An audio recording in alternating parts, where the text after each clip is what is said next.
லலித் குகன் கடத்தப்பட்டு காணாமலாக்கப்பட்ட வழக்கில் காணொலி வாயிலாக சாட்சியமளிக்க முன்னாள் ஜனாதிபதி கோட்டாபய ராஜபக்ஷவிற்கு யாழ்ப்பாண நீதவான் நீதிமன்றம் அனுமதி வழங்கியுள்ளது.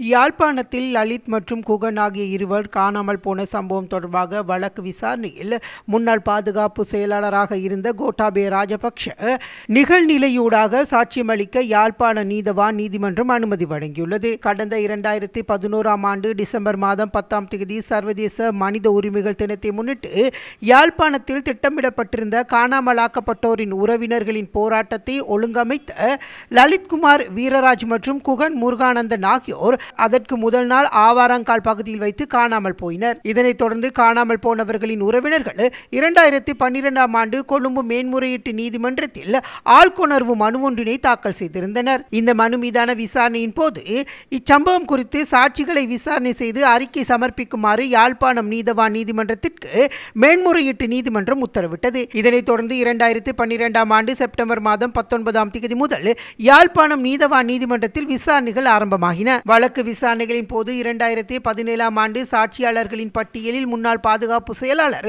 கோட்டாபய ராஜபக்ஷவின் பெயர் இணைக்கப்பட்டது. அதனைத் தொடர்ந்து நடைபெற்ற விசாரணைகளில் கோட்டாபய ராஜபக்ஷவை நீதிமன்றத்தில் ஆஜராகி சாட்சியம் அளிக்குமாறு மன்று உத்தரவிட்டிருந்தது.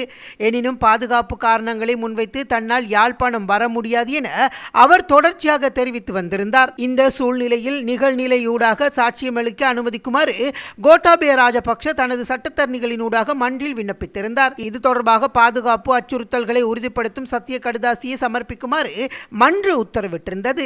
இந்த நிலையில் இன்று குறித்த வழக்கு விசாரணைக்கு எடுத்துக் கொள்ளப்பட்ட போது கோட்டாபய ராஜபக்ஷவின் நிகழ்நிலை ஊடாக மன்றில் தோன்றி தனது சாட்சிகளை பதிவு செய்வதற்கு யாழ்ப்பாணம் நீதவான் நீதிமன்றம் அனுமதி வழங்கியுள்ளது.